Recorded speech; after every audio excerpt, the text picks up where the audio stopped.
오늘은 내가 널 어떻게 구원했는데 라는 제목으로 말씀 나눠보도록 하겠습니다. 제가 생각보다 빠르게 다시 성도님들 앞에서 말씀을 전하는 것 같습니다.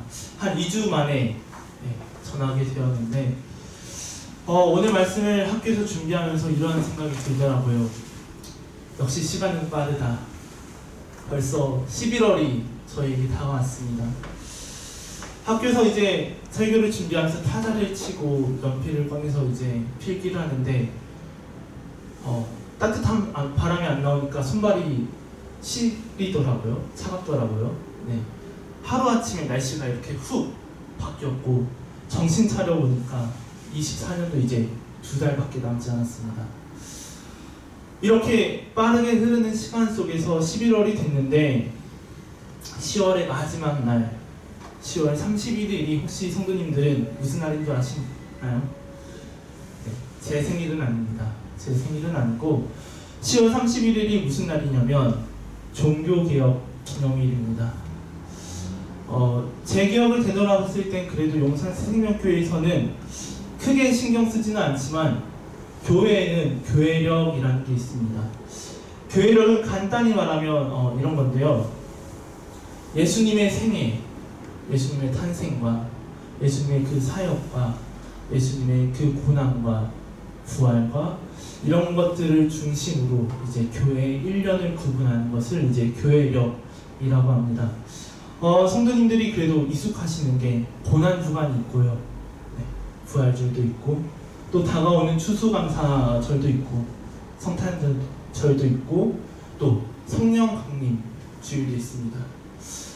10월달에 어떤 교회력이 있냐 하면은 10월달에는 교회력 중에 종교개혁 주일이 있습니다. 왜 갑자기 종교개혁 주일을 말하냐 하면은 종교개혁 주일에 제가 저희 부서 아이들과 나눈 말씀이 있습니다. 근데 그 많은 말씀을 나누고 나서 한 가지 질문이 저의 마음에 좀 깊게 남았었는데 어떤 말씀을 또 성도님들 앞에서 언젠가는 말씀을 전하게 될 텐데 어떤 말씀이 좋을까 고민을 하다가 그래도 이 말씀을 그 질문을 같이 나눴으면 좋겠다라는 마음이 들어서 오늘 말씀을 나누려고 합니다. 종교개혁, 성도님들도 한 번쯤 들어보셨을 이 종교개혁은 1517년, 연도는 중요하지 않습니다. 마르틴 루터라는 사람이 당시의 가톨릭 교회의 이제 잘못된 점을, 부정과 부패, 타락을 지적하면서 시작되었는데 마르틴 루터가 가톨릭의 잘못된 그 점을 말하면서 95개의 반박문을 이제 비텐베르크 대학에 있는 교회 정문에 붙이면서 종교개혁이 시작되었습니다. 근데 그 교회 정문에 반박문을 붙인 날짜가 언제냐면 그 날짜가 바로 10월 31일입니다. 10월 31일에 그것을 붙여서 종교개혁 기념일이 된 것입니다. 그래서 우리는 10월 31일을 보통 종교개혁 기념일로 합니다. 근데 세상에서는 이 10월 31일을 다르게 알고 있습니다. 세상에서는 이 10월 31일을 다른 이름으로 부르고 있습니다. 그게 무엇이냐면 이것도 성도님들이 들어보셨을 할로윈 데이입니다. 할로윈 데이. 할로윈 데이 무엇인지는 둘째치고 뭐 하는지 아시나요? 할로윈 데이 때 많은 젊은이들이, 청년들이 귀신 분장을 하고 혹은 영화에 나온 주인공 분장을 하고 만화 분장을 하고 번화가에 나와서 이태원이나 홍대나 이런 번화가에 와서 즐기고 마시고 하는 축제를 할로윈이라고 합니다. 왜 귀신 분장을 하나 찾아보니까 할로윈 데이 그 유래를 찾아보니 이 할로윈 데이는 고대 아일랜드에 있는 켈트족이라는 곳에서 유래가 되었는데 켈트족에는 이런 미신이 있다고 합니다. 어떤 미신이냐면 사람이 죽으면 바로 저승에 가지 않는다. 사람은 죽으면 바로 저승에 가는 게 아니라 귀신이 되었을 때 어떻게 되냐면 1년 동안은 주변에 있는 사람의 몸속에 있다가 그 후에 저승에 간다라는 미신이 있었다라고 합니다. 그러면 그 귀신들이 이제 어떤 사람의 몸에 들어갈지를 정해야 되는데 그것을 정하는 날이 언제냐면 그 날이 10월 31일인 것입니다. 그래서 살아있는 사람들은 자신의 몸에 귀신이 들어오는 것을 막기 위해서 나도 귀신인 척을 하기 위해 귀신인 분장을 한 겁니다. 내가 귀신 분장을 함으로써 나에게 들어오지 마. 왜냐면 나도 너와 같은 귀신이야. 라는 의미로 이제 귀신의 분장을 했다고 해요. 그 문화가 시간이 흘러서 어떻게 됐냐면 지금의 할로윈 문화가 된 겁니다. 귀신 분장을 하고요. 영화 속에 있는 드라큘라, 프랑켄슈타인 이와 같은 분장을 하고 또 만화 캐릭터 분장을 하면서 요즘의 세대들은 할로윈 데이를 지니고 있습니다. 같은 날에, 같은 공간에, 같은 시대를 살아가고 있지만 교회에서의 그 10월 31일과 세상에서의 10월 31일은 정말 다른 모습을 하고 살아가고 있습니다. 그래서 종교개혁주의 때 제가 우리 부서 아이들에게 물었습니다. 그러면 우리는 어떻게 보내야 할까? 10월 31일을 우리는 할로윈 데이 때 귀신 분장을 해도 괜찮을까 얘들아? 만화 분장을 해도 괜찮을까? 라고 물었어요. 근데 이 질문에 아이들이 뭐라고 대답을 했냐면 정말로 착하고 착한 그 한 아이가 있습니다. 목사님으로 하여금 기도의 제목을 주지 않는 착한 아이가 있어요. 밝고 활기차고 예쁨 받는 그 아이가 있어요. 근데 그 아이가 정말로 해맑게 뭐라고 말하냐면 다음 주에 할로윈 파티를 한다고 하더라고요. 저한테 다음 주에 친구랑 만나서 할로윈 파티를 할 거예요 라고 말했습니다. 제가 마음속으로 이렇게 대답을 했어요. 정말로 왜냐면 저는 그 설레어 하는 그 아이의 환상을 이제 깰 계획이니까 이 설교를 통해서 벌써부터 그 친구와의 그 할로윈 파티를 기대하는 그 아이의 생각을 깰 계획이니까 마음속으로 했습니다. 성경은 할로윈 데이 때 어떻게 지내냐라고 말하냐면 이렇게 말합니다. 너희는 이 세대를 본받지 마라 라고 말합니다. 본문의 이 말씀을 원문의 뉘앙스로 살려서 말한다면 이럽니다. 너희는 계속 이 세상과 같은 모습이 되지 마라. 너희는 자기 자신을 이 세상과 동일시하지 마라 라고 말합니다. 이게 원문에 맞는 뉘앙스인 거죠. 이 세상과 같은 모양이 되지 말라고 합니다. 너희는 자기 자신을 이 세상과 동일시하지 말라고 합니다. 이 세상을 본받지 말라고 합니다. 그럼 이 세상은 어떤 세상일까요? 나는 이 세상을 본받지 말아야 되는데 그 세상을 먼저는 본받기 전에 어떤 세상인지를 알아야 되잖아요. 과연 그 세상은 어떤 세상일까요? 2024년의 지금의 세상일까요?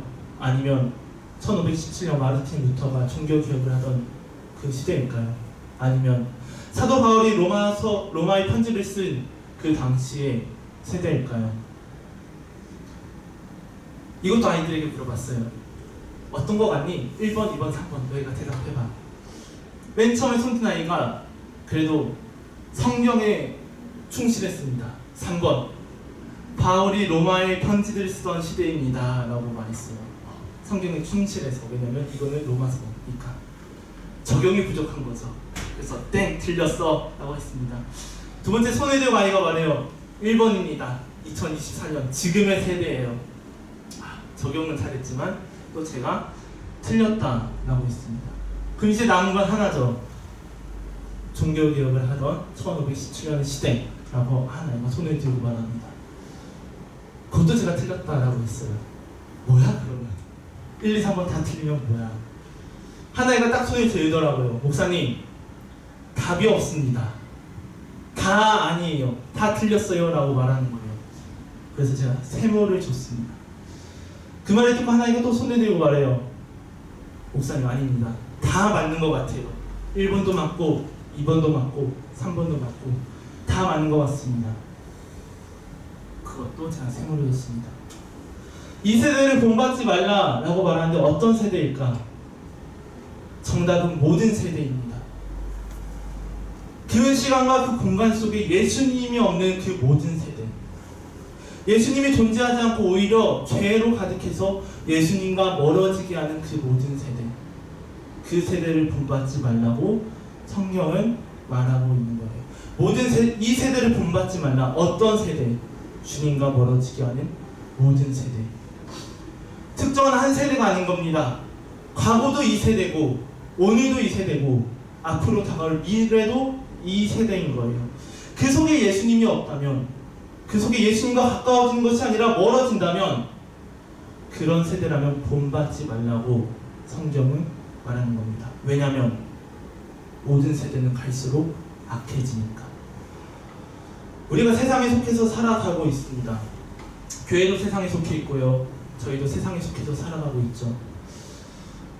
우리가 앞으로 속해서 살아가는 이 세상이 앞으로 어떻게 될까요?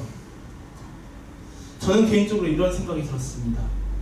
다양한 방법으로 악해지겠구나, 다양한 모습으로 악해지겠구나라는 생각이 들었습니다. 먼저는 정말로 그냥 악해지는 것 같더라고요. 10년 전 제가 고등학생일 때만 해도 그래도 고등학생쯤 되면 애들이 정신을 차립니다. 왜냐면 대학을 가야 되니까. 잘못하면 생활기록부에 찍히거든요. 그래서 대체로 1학년 때는 다 괜찮아요. 1학년부터는 몇몇 아이들만 빼고 다 괜찮아요. 반에서 악하다 라고 하는 아이가 있으면 이런 아이였어요. 도둑질하는 아이, 담배, 술 하는 아이, 그리고 조금 더 악하면 온라인으로 불법 스포츠 토토 하는 아이.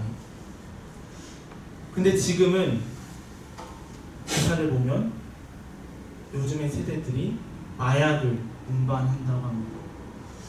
물론 저희 학교에도 마약에 운반하는 사람이 없었지만 그래도 저희 때는 마약이라는 말 자체를 꺼내본 적이 없었던 것 같아요, 고등학교 때. 근데 지금은 어떠냐면은 마약을 운반하고 마약에 중독된 청소년들이 늘어나고 불과 1년 전만 하더라도 지금에 비해 5배나 적었다라고 합니다. 마약에 중독된 청소년들이 10년 만에 이렇게 악해졌습니다. 단순히 악함으로만 봤을 때도 어지러워지고 악해졌습니다.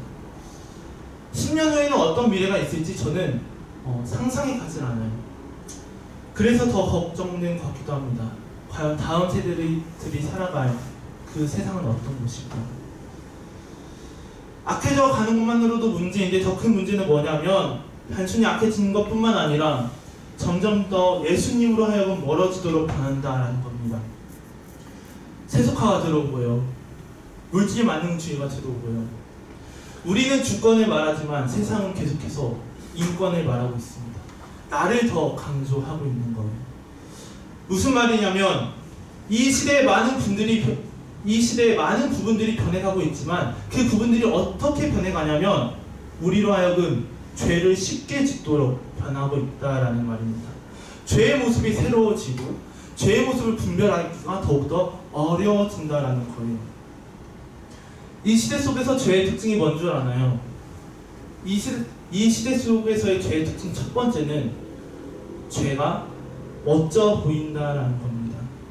다른 말로 한다면 죄를 보고 저건 죄야, 피해야 돼, 이게 아니라 나도 한번 해보고 싶다 라는 생각이 들게끔 죄가 다가온다라는 거예요.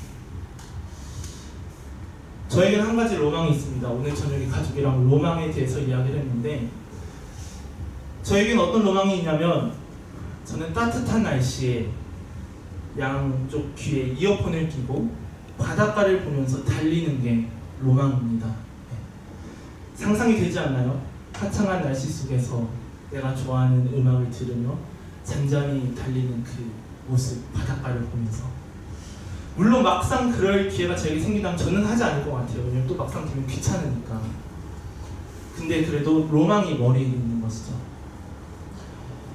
어느 날 제가 러닝 동호회를 나가는데 러닝 동호회의 그 장이 저에게 이런 말을 했습니다. 나단씨, 이번 주 주말에 제주도에서 마라톤이 있어요. 저희 회원들도 많이 가고요. 또 마라톤 끝나고 저희끼리 간단히 맛있는 것도 먹을 거고요. 또 원하신다면 원하는 사람만 좀 더 있다 돌아오는 계획을 짜려고 하는데 나다시도 같이 가시죠 라고 하는 겁니다. 마음속으로는 정말 갔습니다. 비행기 티켓 끊고 러닝화 챙겨서 갔어요.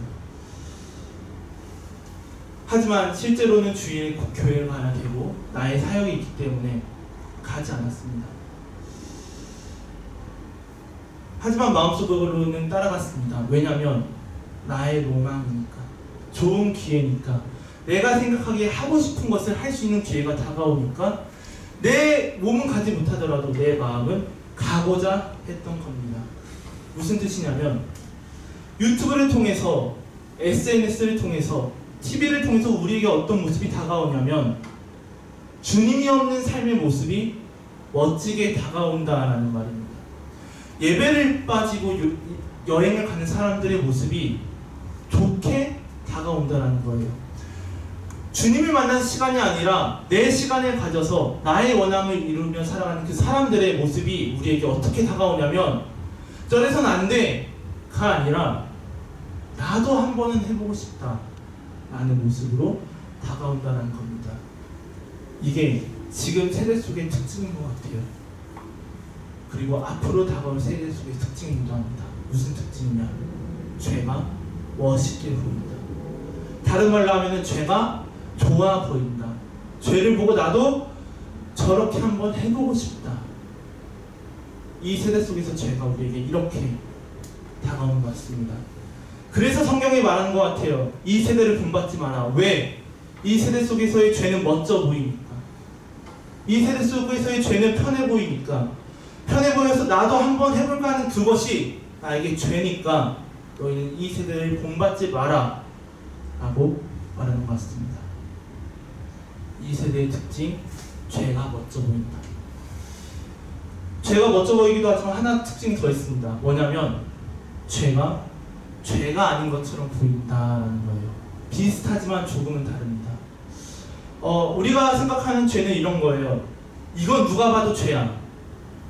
이 죄를 지으면 나에게 무슨 일이 생길 것만 같아.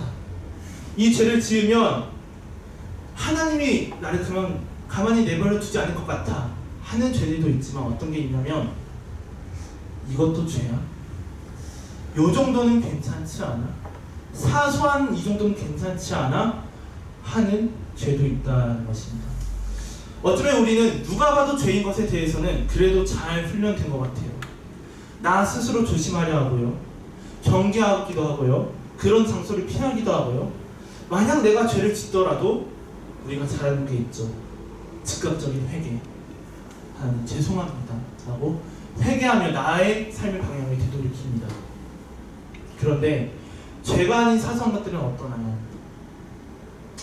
종종 그 죄를 알면서도 넘어가기도 하고 종종 그 죄를 괜찮을 거야 라는 합리화를 좀 넘어가기도 합니다.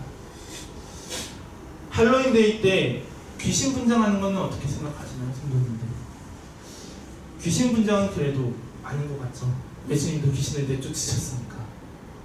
그러면 그 세상의 즐거움 속에서 캐릭터들을 분장하는 거 어떻게 생각하시나요? 영화의 주인공을 따라하고요, 만화 캐릭터를 따라하고요. 요거는 좀 괜찮지 않을 것 같습니까? 만화니까. 친구들과 즐거운 추억을 만드니까 괜찮을 것 같지 않나요? 20대에만 가능한 그 젊음이 있잖아요. 그 젊음을 누리는 게 괜찮을 것 같지 않습니까? 예배 중에 휴대폰을 사용하는 건 어떤 것 같아요? 어떠신가요? 잠깐만 본다면 괜찮을 것 같지 않나요? 꼭 예배 시간만 되면 카톡이 들어오잖아요. 평상시에 연락도 없는 친구들이. 그리고 그 연락도 없는 친구들의 그 연락이 예배만 되면 너무 궁금해져요. 이렇게 내려서 보고 싶잖아요. 미리. 예배 때 카톡은 괜찮지 않을까요? 정말 급한 상황일 수도 있는데. 죄가 이렇게 다가오는 것 같습니다. 죄가 아닌 것처럼 다가오는 모습. 요 정도는 괜찮다라고 다가오는 모습. 요 정도는 넘어갈 수 있어 라는 모습으로 다가오는 것. 이게 이 시대의 죄의 모습인 것 같아요. 종교개혁주의를 보내면서 저에게 한 가지 질문이 깊게 남았습니다. 무슨 질문이냐면 내가 너를 어떻게 구원했는데 너는 귀신을 따라하니? 내가 너를 어떻게 구원했는데 너는 그 즐거움을 따라가기 위해 만화 캐릭터를, 영화 주인공을 따라하니? 너가 나의 분장을 해본 적 있니? 너가 예수님의 분장을 해본 적 있니? 내가 너를 어떻게 구원했는데 너는 이 예배 자리까지 와서 너의 마음을 이기지 못하니? 내가 어떻게 너를 구원했는데? 저는 이 질문이 말씀을 전하고 나서 좀 남았던 것 같습니다. 그래서 성경이 말하는 겁니다. 너희는 이 세대를 본받지 마라. 왜요? 예수님이 우리를 구원하셨습니다. 예수님이 우리를 위해서 피 흘리시고 못 박히시고 십자가를 지셔서 우리를 구원하셨습니까? 이 세대는 악해지고 죄가 넘치고 너로 하여금 예수랑 멀게 하는데 너가 어떤 존재냐면 너는 예수님이 그렇게 해서 살린 존재니까. 그렇기 때문에 너는 이 세대를 본받지 마라 라고 말하는 겁니다. 어쩌면 성도님들은 오늘 설교를 들으면서 이런 생각을 하실 수도 있습니다. 나는 할로윈 대회를 쫓아가지 않아요. 나는 세상의 유혹을 쫓아가지 않아요. 나는 그래도 세상을 적극적으로 향해 나아가지 않아요. 맞아요. 저도 설교를 준비하면서 생각했습니다. 제가 아는 성도님들은 그래도 적극적으로 세상을 쫓지 않는다. 이게 저에게 막혔습니다. 그럼 하나 더 저에게 질문이 생겼습니다. 그러면 우리는 평상시에 무엇을 쫓나요? 그러면 우리는 평상시에 이 세대를 본받지 않는다고 말하는데 그러면 무엇을 본받고 살아가나요? 나는 이 세대를 본받지 않아요. 그러면 나는 무엇을 따라 살아가고 있습니까? 내 마음을 따라 살아가고 있나요? 나의 원함을 본받고 있나요? 아니면 정말로 내가 중요하게 생각한 것을 따라가고 있나요? 지난 주일 출애굽기를 아이들에게 설교하면서 10가지의 재앙을 설교하면서 아이들에게 이렇게 물었습니다. 왜 하나님은 이스라엘 민족에게 10가지의 재앙을 보여주셨을까? 하나님이 원하신다면 하나님은 충분히 첫 번째부터 장자의 죽음을 통해 이스라엘 민족을 구원하실 수 있었을 텐데 왜 굳이 10가지의 재앙을 허락하셨을까라는 질문을 했습니다. 그렇지 않나요? 첫 번째 장자의 죽음을 하면은 바로 출애굽할 수 있었을 텐데 왜 하나님은 무슨 계획이 있었기 때문에 무슨 원함이 있었기 때문에 그 10가지의 재앙을 허락하셨을까라는 질문을 했습니다. 하나님이 무엇을 원하신 줄 아나요? 하나님이 재앙을 내리시면서 반복하시면서 하셨던 말씀이 있습니다. 너로 내가 애굽에서 행한 일들을 곧 내가 그 가운데서 행한 표징을 내 아들과 내 자손의 귀에 전하게 하려 함이라. 너희가 나를 여호와인 줄 알리라. 하나님이 10가지 재앙을 내리시면서 원했던 것이 무엇이냐면 또 애굽을 향해서 원했던 것이 무엇이냐면 나를 알라라는 거였습니다. 내가 여호와인 줄을 알라. 내가 이러한 재앙을 했다라는 것을 알아라. 내가 너희를 이렇게 구원했다라는 것을 알아라 라고 했습니다. 하나님이 진짜 원하신 것은 나를 아는 거였어요. 왜요? 알면 뭐가 바뀌는데요? 알면은 하나님을 향한 우리의 태도가 바뀌죠. 하나님을 대하는 태도가 하나님을 알면은 바뀌는 겁니다. 바로의 신하들도 그리고 바로도 하나님을 몰랐을 때는 그의 말씀에 순종하지 않고 하나님이 했던 재앙을 우리도 할 수 있습니다 라고 했지만 재앙을 겪으면서 하나님을 알아가니까 뭐라고 말하냐면 하나님이 이스라엘 민족의 하나님이 애굽에 이렇게 했습니다. 이스라엘 민족을 풀어주십시오. 하나님 때문에 애굽이 망한지 모릅니까? 라고 바로를 향해서 바로를 설득했습니다.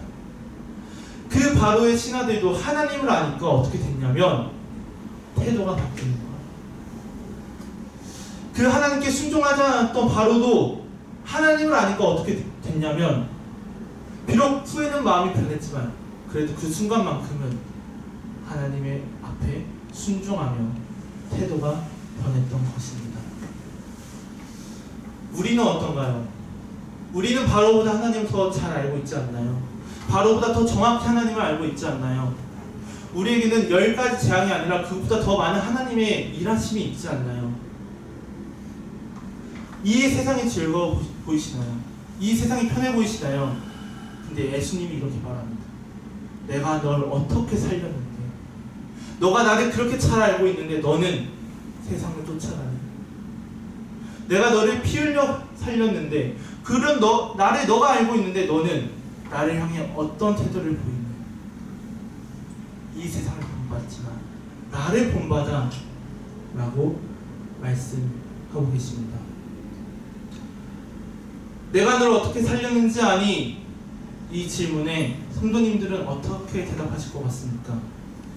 네, 주님 알고 있습니다. 주님이 나를 어떻게 살렸는지 알고 있습니다. 내가 말도 안 되는 사랑을 받았음을 알고 있습니다. 그러니 내가 이 세대를 쫓아가는 것이 아니라 주님을 쫓아가기 원합니다.